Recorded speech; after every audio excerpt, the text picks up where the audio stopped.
think it's no exaggeration to say that Japan, like a lot of countries out there in the world, is not a perfect country. I spent half my life here, I've grown up with the culture, and I am still currently living here, and don't get me wrong, absolutely love it. But I also have to understand and accept that there are a lot of, especially underlying issues that Japan has in its current state. In fact, a lot of the issues have been around for a long time, but I feel like they're just not talked about enough, because I feel like especially too many Japanese people are just almost accepting the fact that this is something that's going to exist forever, which I don't think is necessarily the case and should be the case. What am I talking about exactly? Well, I'm talking about this thing called Karoshi. Now, for those of you who don't know what Karoshi is, it is the Japanese word for, literally translates to from overworking. If you're Japanese, you know what it is. If you know anything about Japanese work-life culture, then you'll know the word. In fact, I think it's gotten so popular, or commonplace now, should I say, that I think they included it in the Oxford Dictionary or something. I might be wrong on that. Feel free to correct me in the comments. And I've made videos in the past talking about Karoshi because I think it is a genuinely terrible thing now that has, again, been weirdly accepted into Japanese culture, or I guess generally East Asian culture. But I saw this article here on Japan Today that made me want to talk about it more. Mother of woman who killed herself due to overwork 10 years ago urges public not to forget issue of Karoshi. The mother of a 24-year-old woman who committed due to overwork on December the 25th, 2015, appealed to the public not to let the issue of Karoshi due to overwork be forgotten. We will be celebrating our 10th Christmas without Matsuri. The more time passes, the more I imagine her life when she should have been here, and the more painful it becomes. Matsuri was a new employee of advertising giant Dentsu. She committed by jumping from a company dormitory on Christmas Day 2015. On the day of her death, Takahashi sent an email to her mother saying, "Work is unbearable, life is unbearable, thank you for everything." Although it was her first year at the company, her overtime hours totaled approximately 105 hours per month, and her death was recognized as an industrial accident. If that sentence there doesn't get your blood boiling, then you just have zero sympathy in your heart. Mind you, this is not 105 hours per month of working. This is 105 hours per month of overtime hours. So she's probably already working a 9 to 5, maybe 5 to 7 days a week. I don't know what her job was exactly, but let's be real. In Japan, even taking time off on the weekends or paid time off is considered like a weird social stigma in Japan, which we'll get onto later in the video. Later, it was found that Dentsu had violated the Labor Standards Act by forcing employees to work grueling long hours, in many cases unpaid. Yukimi said she is concerned about the ongoing rise in from overwork, with over 150 cases, including reported in fiscal 24. Work should not take someone's life, she said. The death of Matsuri should have made all of Japan realize this simple truth. She strongly urged that the issue of from overwork not to be forgotten, arguing that it can happen to anyone. And unfortunately, to this day, it is continuing to happen. I think the saddest thing is that this particular statement here just didn't come true. The death of this poor woman who had only just started her life, had only just stood on the starting line of her hopefully prosperous life, was cut so incredibly short, and the entirety of Japan didn't realize this truth. They just swept it under the rug for whatever reason. Matsuri led to the passage of the Work Style Reform Act in 2018. Its goal was, and still is, to promote a healthier work environment, setting overtime limits and establishing paid annual leave. However, labor groups are concerned at comments by the PM that she wishes to ease restriction on overtime work. If anything were to happen that would not advance work style reform or even set it back, bereaved families such as ours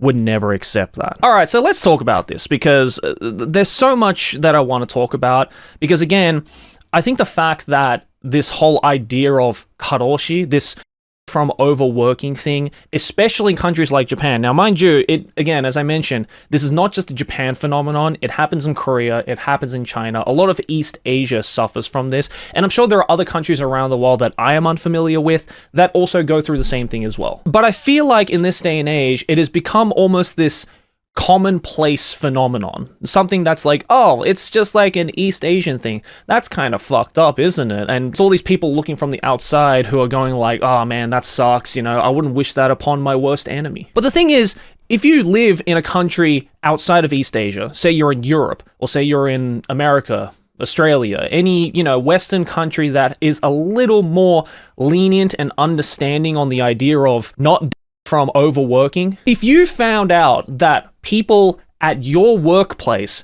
from overworking tens, sometimes hundreds of hours overtime unpaid, there would be an absolute uproar. Not just within the community, not just within the workplace, but probably nationwide, countrywide at points. But unfortunately here in Japan, it doesn't even make a dent. It's almost this idea of cruel acceptance that yes, people unfortunately are going to in these ways. And I think, especially with this particular case, the fact that it was recognized as an industrial accident, whatever the fuck that means, it's so fucking aggravating beyond words. Because if you thought with this whole Work Style Reform Act in 2018 that is supposed to combat this whole karoshi problem was depleting the number of karoshi cases here in Japan, unfortunately, you'd be mistaken. We have this article right here from Nippon.com that says Japan recognizes record number of and health disorders related to overwork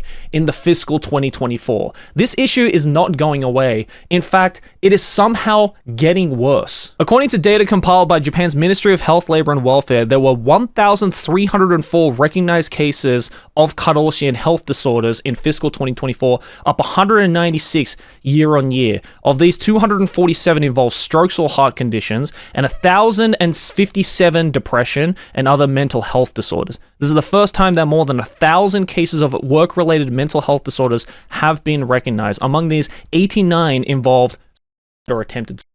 Even though, globally speaking, this whole idea of advocating for mental health, you know, making sure that people are being treated fairly and correctly, and especially here in Japan, the idea of mental health and mental disorders slowly but surely starting to become a little bit more of a recognized thing than it was maybe 5-10 years ago.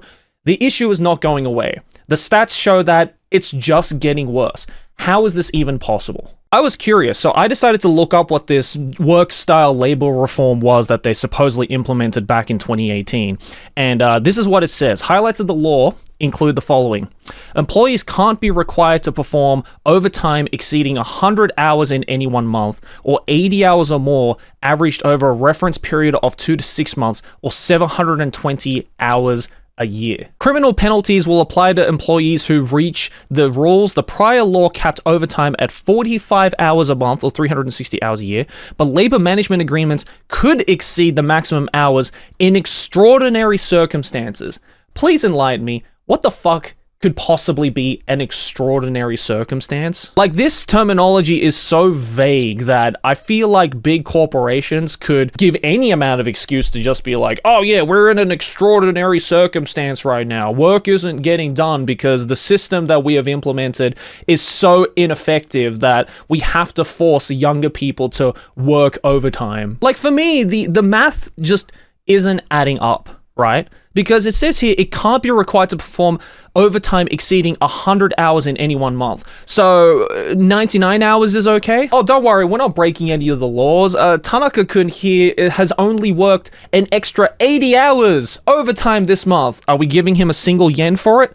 Hell fucking nah. From the 1st of April 2023, all employers will have to pay a 150% premium to employees whose overtime hours exceed 60 hours a month. How about you just pay them when it's more than 0 hours a month? How about that? Because 60 hours a month is still 60 hours a month. That's a full 2.5 days worth of work that you are not getting paid for. Also, the fact that this law decided to even consider paying a premium to people who work overtime, what is it, like 5 years after the law was put in place, is, I'm just like, why did it take so long for you to finally come to that agreement? Okay, effective 1st of April in 2019, employers must record employees' working hours. A ministerial ordinance will set out further details, sure. Minimum daily rest period. Employees are encouraged to set a minimum daily rest period. How much is that rest period? It doesn't say. It's not in the books. It could be a couple of hours to 3 minutes. I guess the boss is the boss at the end of the day. Like, the math just isn't adding up, and the fact that all of these rules are being put in place on all days, the 1st of April, is like Japan's cruelest joke that could be ever played. Okay, let me give my 2 cents as to why I think this whole problem is not going away. If anything, it's getting worse, even with all of these reforms that are supposedly trying to stop it. The system, the workplace system here in Japan, is absolutely flawed. If you guys know, there is a term called tate-shakai, which literally translates to vertical society. It's this idea in the workplace here in Japan, and even in life in general, it can apply to daily life as well. The fact that anyone who is considered at a higher social standard than you are, whether it be through age, whether it be through experience, whether it be through, say, for example, occupational position, like if it's a boss or your boss's boss, etc. Anyone who is above you on the vertical platform, societally speaking, has pretty much any right and all rights to tell you what to do. In the case in the workplace, if your boss, who is at a higher position than you, and you are a fresh new employee to that job, you're at the bottom of the food chain, anybody who is above you on the food chain essentially has the right to tell you what to do, and you have no right to bite back, no matter how immoral or unfair it may seem to you. In fact, if anything, you can't deny it without being socially ostracized in the workplace or in life, or looked at in a little bit of a slimy way. And what happens from that is that you get people in higher positions in the workplace who are on a power trip, who decide to abuse their power and to essentially bully those at a lower position to do all the work for them. I'm going to get a little bit anecdotal here, but I felt this personally when I interned at a Japanese tech company back in university. Before I knew this whole YouTube thing was going to work out for me, I was originally going to go into a web design job here in Japan because I felt more opportunity being a half Japanese kid who could speak English, more opportunities here in Japan than I could ever find back in Australia. So I decided to test that and to experience it for myself by interning for about 3 to 4 months at a pretty big traditional web tech company. And I felt this whole tate-shakai pressure for myself. Not to say that my boss was necessarily a terrible person. In fact, she was actually quite nice to me because she understood that, again, I was the intern. And also, you know, I did a good job with whatever jobs I got offered during those 3 to 4 months. But the people above her were definitely your traditional shit Japanese boss, essentially using their xenophobic boomer mentality to bully people like me, because I wasn't the only intern at the job, mind you. There were like 2 other interns. Essentially using that tate-shakai power to make me and other interns and people below him to stay overtime or to just even show up to work even if there was no work there. Like, I remember there was one instance where I got a job from my boss to say, you have 1 week to finish this job and, you know, report back to me when you're done with it. And I was like, cool, I'll do that. Easy. Turns out I did a pretty good job and I actually managed to fulfill all of my requirements in about 2 to 3 days. So I got the job on the Monday, I reported back on Wednesday and I said, hey, I'm done. Is there anything else you want me to do in the meantime? She said no, and I was like, okay, cool. Do I have to show up for work? And she said yes. And you know what I did for the remaining Thursday and Friday of that week? I went to work, I went to the office, I sat at my desk, and I did absolutely fucking nothing. And mind you, I proactively kept asking, is there anything for me to do? Because otherwise I'm just sitting here pretending to do work. Like, I remember even on the Friday when I showed up, I had to work overtime. I had to stay back and help out another person in another department. And I'm just like, bro, first of all, I'm not getting paid to do this. Second of all, it's not even my job. Why am I getting punished for the incompetency of another person who's not even in my division? But of course, I couldn't say that because tate-shakai is a thing, and if I go against my boss in any way, then I am at risk of being socially ostracized from the workplace. See, in most traditional Japanese companies where a lot of this karoshi stuff happens, it's this idea of time over efficiency. The more time you spend at the office, the more time you spend at work is rewarded more on a social aspect than any level of efficient work. If anything, in my experience, I was punished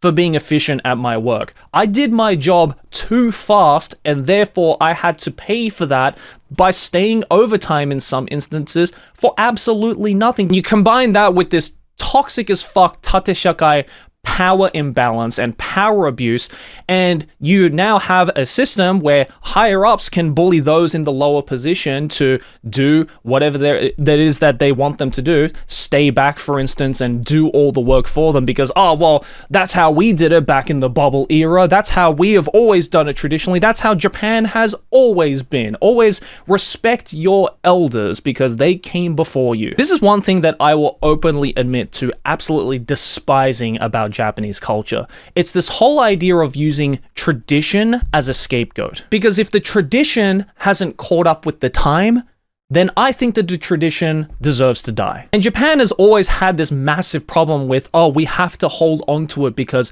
it's the tradition. Things like Hanko stamps, for instance, or everything being used in paper. Hell, the fact that in some workplaces, in 2026, fax machines are still a viable way to send information, and not just any information, but very sensitive information as well, is absolutely mind-blowing. You know, things like forced marriage used to be a tradition in Japan.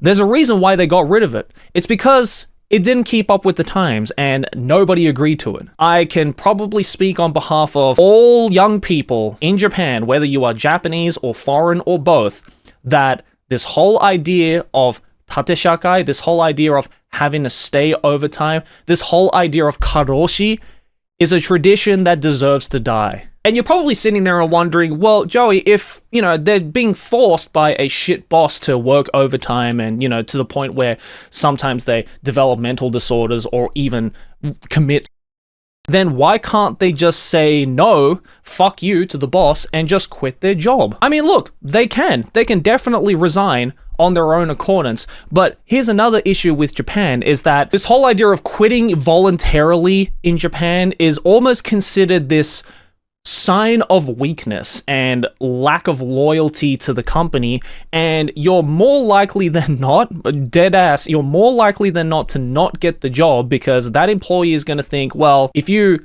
quote unquote backstabbed your previous company in this way, then what's to say you're not going to do it with this new company as well? Mind you, this is not all Japanese companies. Obviously, newer startups, especially in the tech field here in Japan, have definitely learned from the Western style of work-life balance and, you know, don't force their employees to work overtime, especially unpaid, and definitely try to prioritize efficiency over time and try to alleviate as much of the whole tate shakai thing as possible. But a lot of the still big Japanese conglomerates, the more older companies that have been around since, during, or before the bubble period, need to really get their head out of their asses and understand that this entire system is so flawed and so fucked. And the fact that the rates of recognized mental health disorder cases has just gotten worse and worse over time should be the biggest wake-up call for every single Japanese person out there. And the fact that it's not is aggravating. So aggravating. So yeah, I just wanted to talk about it because I think it's a very important issue that more people need to be talking about. Of course, you know, I'm no politician, I can't fucking change the rules in any way, but what I can do is continue to advocate for the message. East Asian countries, and Japan especially, really needs to understand that this is a massive issue that needs to be changed. Anyways, that's it. Rant over. Let me know your thoughts and opinions down in the comments below. Smack my face right here. Subscribe to the channel. Here's a couple more videos. Japan is such a great country, but my God, the problems that it has, something needs to give. Anyways, see you all in the next one. Peace.